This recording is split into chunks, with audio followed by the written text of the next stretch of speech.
ऐसा प्रेम कहाँ। चलिए मान लेते हैं कि ये रोमेश के कपड़े हैं, तो रोमेश कहाँ है? उसकी बॉडी कहाँ है? हैं?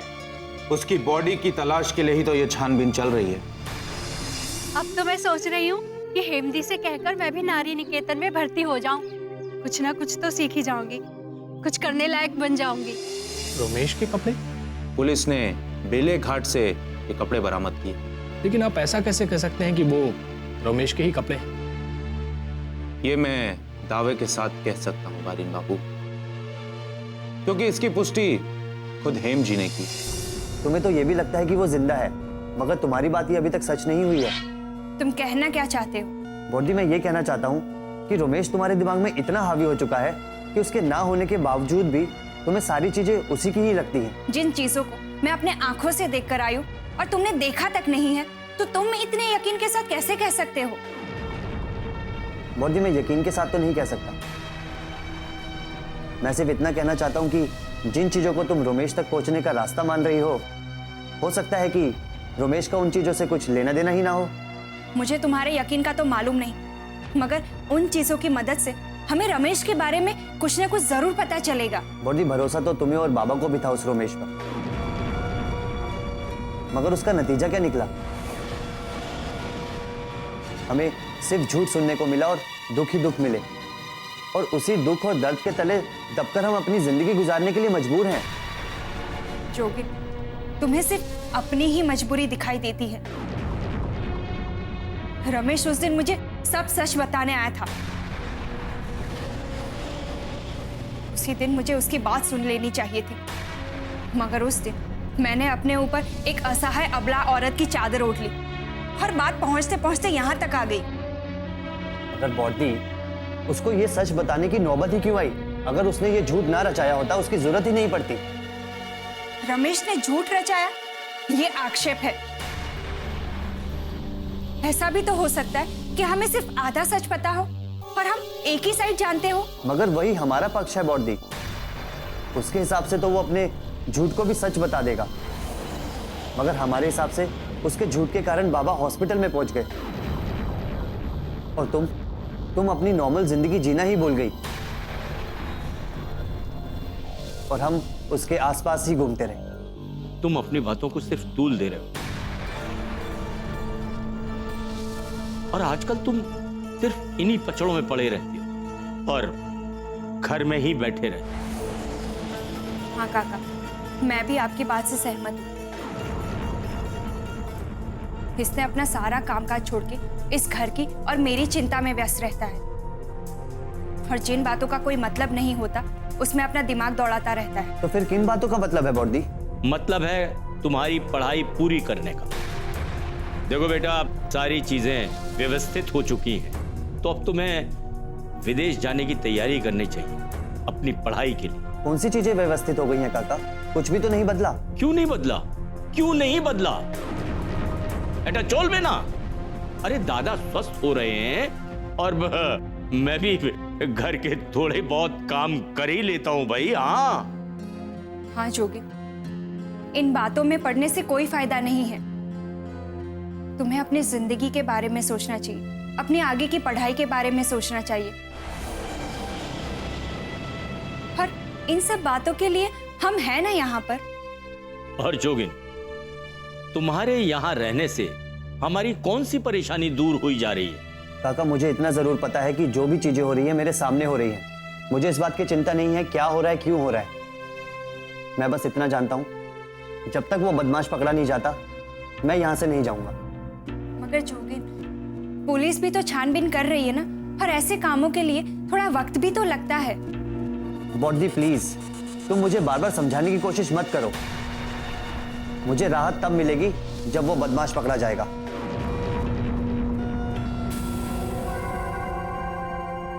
जोगिन, छोड़ो ही, जाने दो, अभी बच्चा है, आगे चल के सब समझ जाएगा।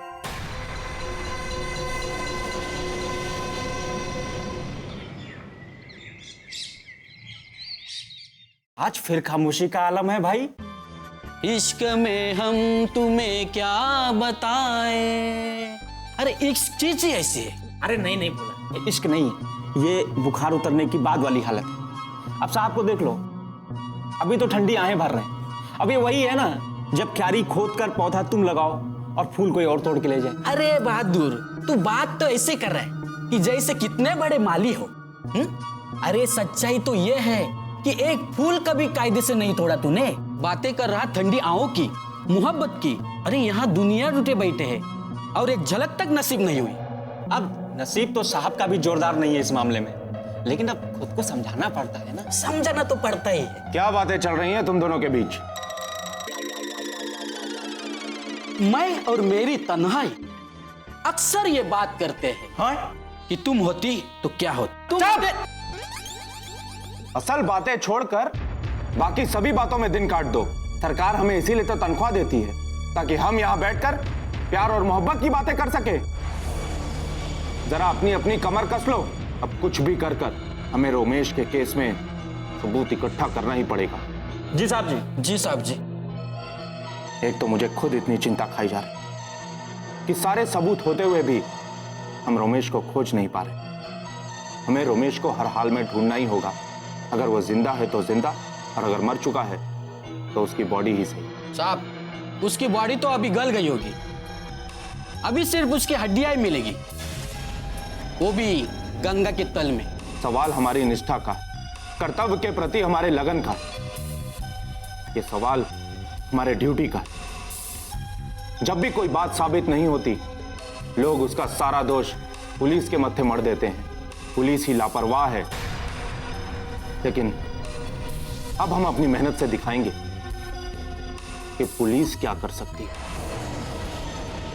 पुलिस चाहे तो पाताल से भी सबूत निकाल सकती है। साहब, अब बस ऑर्डर कीजिए, हम हर पल आपके साथ हैं। आप जैसा कहेंगे हम सब करके दिखाएंगे। मैं सिर्फ विक्टोरिया जी को खुश देखना चाहता हूं, उनकी उम्मीदों को सही साबित करना चाहता हूं।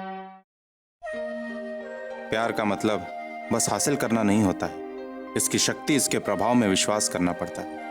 अगर मैं उन्हें थोड़ी सी भी खुशी दे पाया तो मैं अपनी ही नजरों में बड़ा हो जाऊंगा। मुझे लगेगा कि मैंने कुछ तो किया जिंदगी में। आज हम ये प्रण लेते हैं कि चाहे जैसे भी हो, हम इसकी सच्चाई को ढूंढ निकालेंगे। Yes sir.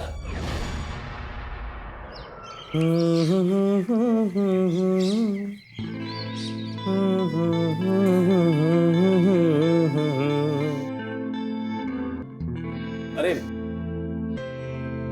जोगिन, कैसे हो? मैं अच्छा हूँ बारिन। बैठो।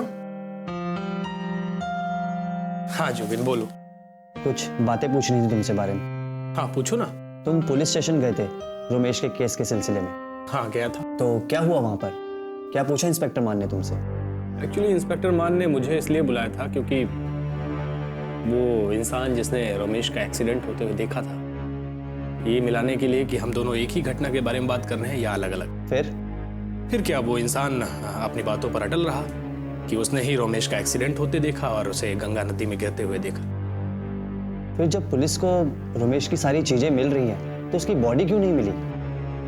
जो कि इसमें दो बातें हो सकती हैं। हो सकता है रमेश की लाश को किसी जानवर ने खा लिया हो, या ये भी हो सकता है कि गंगा नदी की तेज धारा में वो बहकर बहुत दूर निकल गया हो। क्योंकि जोगिन, रमेश का जो कपड़ा पुलिस को मिला है उसमें खून लगा था। उसकी घड़ी, उसके बाकी के सामान सब अस्त व्यस्त थे। अगर रमेश कूदते ही नहीं मरा हो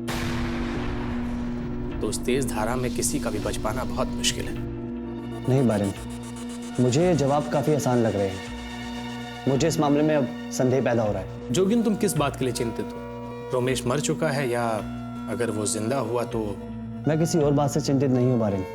मुझे जरा सी भी चिंता है तो सिर्फ बॉडी की है। रमेश मरे या जिए, मुझे उससे कुछ नहीं, मगर उसने जो हमारे साथ किया उसके बारे में तो अब सोचना भी अपराध है। तो फिर तुम उसके बारे में क्यों सोच रहे हो? क्योंकि अचानक इतनी सारी चीजें, इतने सारे सबूत मेरे सामने आने लगे हैं। रमेश के साथ जो हुआ वो बुरा नहीं हुआ। उसने जो हमारे साथ किया था इससे भी बढ़कर उसको सजा मिलनी चाहिए थी, मगर अब मैंने सब कुछ भगवान के हाथों पे सौंप दिया है। सही वक्त पर सही न्याय हुआ। जोगिन, फिर उसके न्याय को स्वीकार करो और आगे बढ़ो। अगर रमेश जिंदा होता तो हेम जी से मिलने जरूर आता। अगर वो नहीं आ रहा है तो इसका मतलब यह है कि अब उसे हेम जी की कोई चिंता नहीं, कोई फिक्र नहीं। अगर वो इस दुनिया में नहीं है तो बात ही और है। ये तुम्हारी चिंता फिजूल की है। बारिन, मगर वो संतराश, वो चित्रकलाएं, वो मूर्तियां, वो बॉडी की तस्वीर, क्या वो भी फिजूल की है? क्या उनके भी कोई मायने नहीं है? तो जोगिन, तुम्हें क्या लगता है इन सब के पीछे कोई और नहीं बल्कि रोमेश? इन सब के पीछे रोमेश है या नहीं, ये तो पुलिस की छानबीन और सबूत ही बताएंगे। लेकिन बारिन, हालात कुछ ऐसे बन रहे हैं कि एक छोर पर आकर सब कुछ गुम होता जा रहा है। जोगिन, अगर तुम्हें पुलिस की छानबीन पर थोड़ा भी विश्वास है तो तुम्हें इंतजार करना होगा। बारिन, किस बात का इंतजार? अगर पुलिस ये दावा कर रही है कि जो कपड़े और घड़ी मिली है वो रोमेश की है, तो रोमेश की बॉडी कहाँ है? और रोमेश अगर मर चुका है तो वो तस्वीरें, वो प्रतिमाएं बॉडी की कौन बना रहा है? तो तुम्हें क्या लगता है कि इन सब के पीछे अगर रोमेश नहीं तो कोई और हो सकता है? तुम रोमेश के खास दोस्त हो बारिन, ये सवाल तो मुझसे पूछ रहे हो, ये सवाल तो तुम पर लागू होता है। देखो जोगिन, मेरे मन में कोई संदेह नहीं है कि रोमेश अब इस दुनिया में नहीं है। संदेह तो तुम्हारे मन में है ना? ये संदेह मेरे मन में भी नहीं है बारिन। ये बॉडी का पागलपन है उस रोमेश के लिए, जो उसकी बातों में, उसकी यादों में हमेशा खोया रहता है। ये तो बॉडी के विश्वास का कारण ही है जो मेरे मन में संदेह पैदा कर रहा है कि रोमेश इस दुनिया में जिंदा है। और किसी और आदमी का इन सब चीजों के पीछे होने का सवाल है तो इसमें मेरा मत तुमसे अलग है बारिन। क्या मतलब? मेरा मतलब ये कि ये कोई पागल आदमी कर सकता है जो सनकी हो जाते हैं, और दुनिया में वैसे भी सनकी लोगों की कोई कमी नहीं है। लेकिन बॉडी को लेकर मैंने एक ही ऐसा पागल देखा है जो रोमेश था। हाँ, तुमने सही कहा जोगिन। रोमेश हेम जी से बेइंतहा मोहब्बत करता था, लेकिन क्या? लेकिन हेम जी की सुंदरता, उनका व्यक्तित्व देखकर कोई भी दीवाना हो सकता है। हो सकता है किसी कलाकार ने अपनी दीवानगी में ये स्केचेस बनाए हो।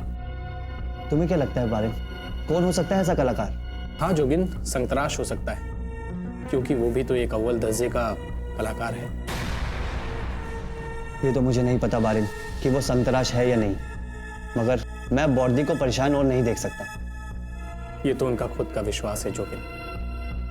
ये परेशानी नहीं बल्कि सुकून है। बारिन, तुम इस तरह की जिंदगी को सुकून कहते हो? किसी के इंतजार में दिन गुजर जाते हैं, वो सुकून नहीं होता। जोगिन, अकेले जिंदगी गुजारने से अच्छा है कि कम से कम उन्हें किसी का इंतजार तो है। तो फिर मैं इस इंतजार का अंत चाहता हूं। मैं चाहता हूं मेरी बॉडी हंसती खेलती रहे, एक सामान्य जिंदगी जिए, और ऐसा होने के बीच कोई आएगा वो मुझे बर्दाश्त नहीं होगा। जोगिन, तुम इतना परेशान क्यों हो रहे हो? मुझे कुछ समझ में नहीं आ रहा है। बारिन, तुम अब भी मेरे से परेशानी का कारण पूछ रहे हो? जोगिन, किसी कलाकार के चित्र बनाने का ये मतलब बिल्कुल भी नहीं होता है कि वो किसी की शांति के बीच में आ रहा है। वो तो कलाकारों की एक अलग ही दुनिया होती है। वो तो हेम जी की खूबसूरती की तारीफ में उसने ये स्केचेस बनाए। बारिन, मुझे एक बात का साफ साफ उत्तर दोगे? तुम सवाल तो पूछो। तुम रोमेश के अच्छे दोस्त हो, तुम ही मेरे सवाल का जवाब दे सकते हो। ये पहेलियां क्यों बुझा रहे हो जोगिन? साफ साफ पूछो, क्या पूछना चाहते हो? बारिन, अगर रोमेश जिंदा है तो वो सामने क्यों नहीं आता? जोगिन, ऐसे सवालों के बारे में सोचने से कोई फायदा नहीं जिनका कोई वजूद नहीं। माना कि पुलिस को रोमेश से जुड़ी कुछ चीजें मिली है, लेकिन इसका मतलब ये नहीं कि मेरा दोस्त रोमेश इस दुनिया में है। बारिन, इसका मतलब ये भी नहीं बनता कि रोमेश मर चुका है।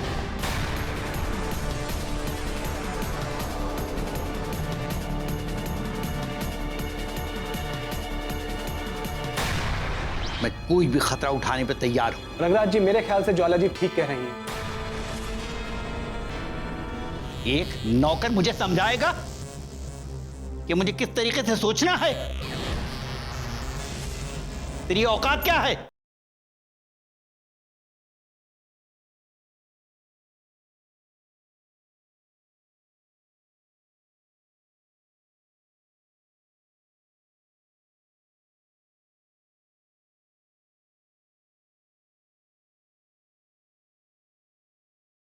ऐसा प्रेम कहाँ। अब काफी वक्त बीत गया है, मेरा दम घुट रहा है यहां रहते रहते। अब वक्त आ गया है ये फाइल लाने की कोशिश की जाए। सही कह रहे हो बाबुल। अब इसके लिए हमें कोई ना कोई तरकीब तो निकालनी ही होगी। कोई तरकीब की भी जरूरत नहीं है, सब मैंने सोच लिया है। मैं खुद जाऊंगा फाइल लेने के लिए उस औरत से। तुम ऐसा कुछ नहीं करोगे बाबुल। इस वक्त तुम्हारा बाहर जाना खतरे से खाली नहीं है। और वैसे भी उस ब्लू बर्ड वाले हादसे के बाद पुलिस और भी ज्यादा चौकन्नी हो गई है। इस मुकाम तक मैं खतरे उठाते ही हुए पहुंचा हूं। बड़े बड़े खतरे मोल लिए हैं मैंने। खतरों से खेलना तो मेरा पुराना शौक है। तुमने एक बार जो ठान लिया वो तुम करके ही रहते हो ना बाबुल। क्या तुम्हें इतनी सी बात समझ नहीं आती कि बड़ा होना अलग बात है और अपनों को बेवकूफाना ढंग से खो देना अलग बात। मैं मानती हूं कि अब मैं इस लायक हो गई हूं कि सब कुछ संभाल सकती हूं, लेकिन फिर भी सर पर किसी बड़े का साया होना हौसला बांधता है बाबुल। ज्वाला, तुम अपना दिमाग चलाना अब बंद कर दो। मुझे तुमने अकेला बड़ा किया है बाबुल। मुझे माँ और बाप दोनों का स्नेह सिर्फ तुमसे अकेले मिला है। हाँ, तुम्हारी अगर माँ ने तुम्हें पाला होता तो तुम एक अलग इंसान बनती, एक अलग तरह की औरत। हम जैसे भी हैं, हमें अपने आप पे गर्व है बाबुल। मेरे पालने पोसने में एक चूक तो हो ही गई कि तुम में वो कोमलता नहीं आ सकी जो एक औरत में होती है। ये मेरी खामी रही है एक मर्द के पालने की। इसके जिम्मेदार तो मैं खुद हूँ। ये जो मैं तुम्हें बाहर जाने से रोक रही हूँ ना बाबुल, ये कोमलता की कमी के कारण नहीं, बल्कि इसी कोमलता के कारण रोक रही हूँ।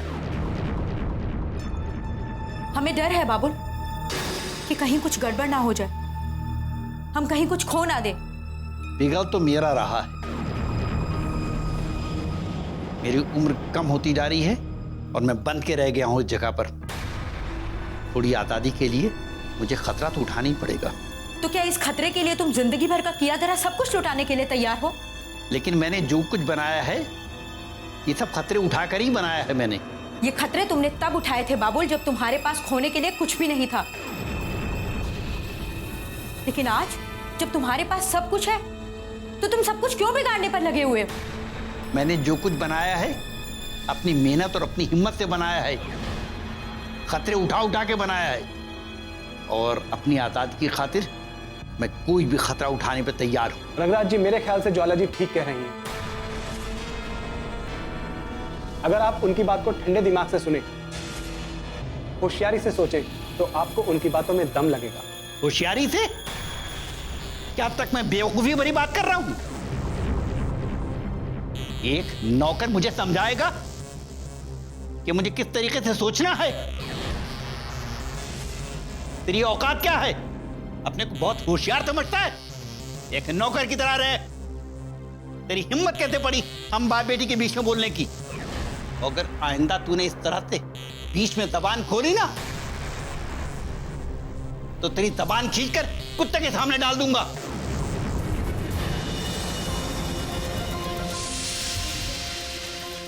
अगर तुझसे तेरी होशियारी नहीं संभाली जा रही है ना तो जा जाके मेरी फाइल लेकर आ। मुझे पता कि कहां पर और किस जगह पर मुझे मिलेगा। एक बात याद रखना, अगर तूने ये काम कर दिया तो आज की तेरी ये खता माफ, वो अगर नहीं कर सका तो अंजाम के लिए तैयार रहना। जी रंगराज जी।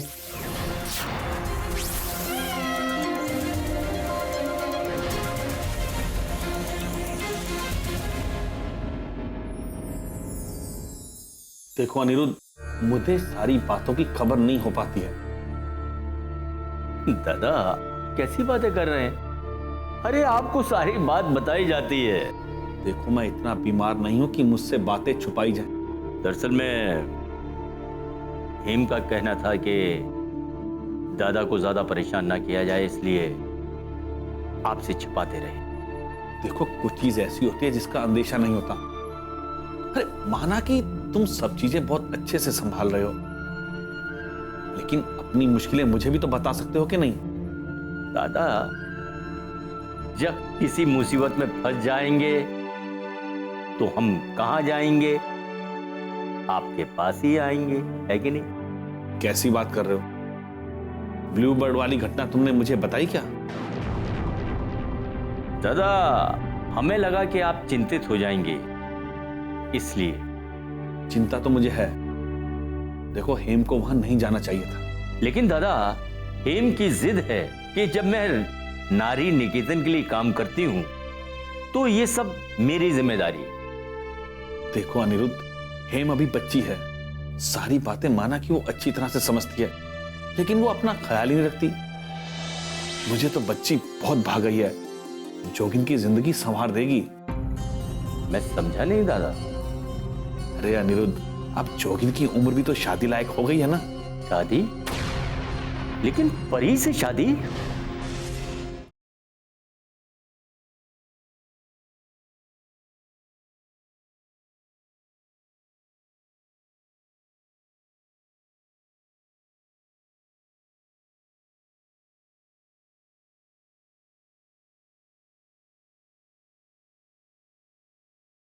ऐसा प्रेम कहाँ? सारी बातें माना कि वो अच्छी तरह से समझती है, लेकिन वो अपना ख्याल ही नहीं रखती। अरे उससे अपना भी तो ख्याल रखना चाहिए कि नहीं?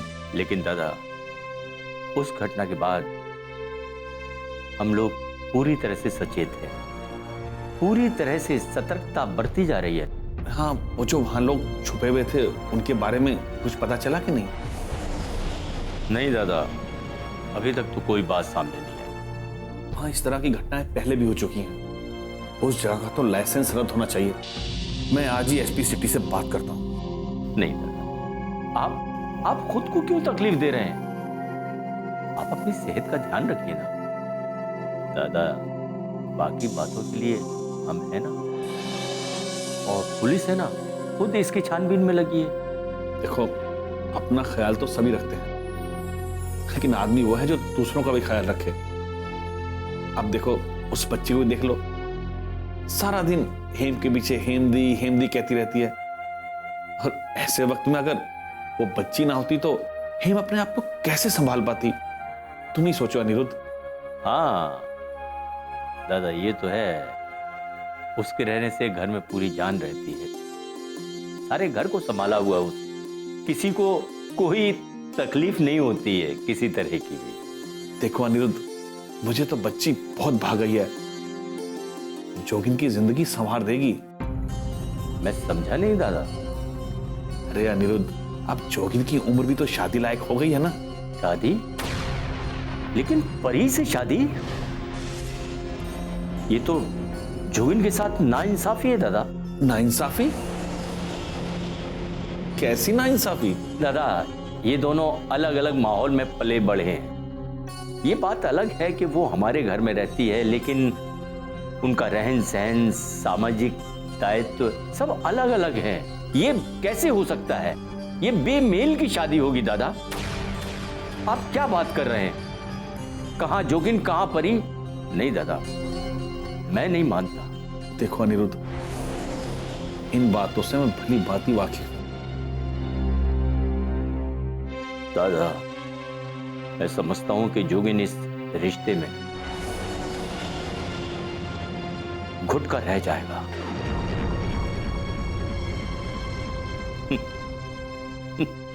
और सिर्फ जोगिन ही नहीं दादा, परी के लिए भी काफी मुश्किलें आई।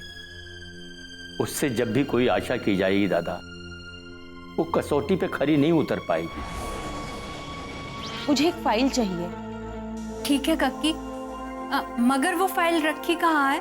हाँ, वो फाइल ना उनके चेम्बर में रखी हुई है और उस पर रंगराज का नाम लिखा है और फाइल के पीछे एक मोर भी बना हुआ है।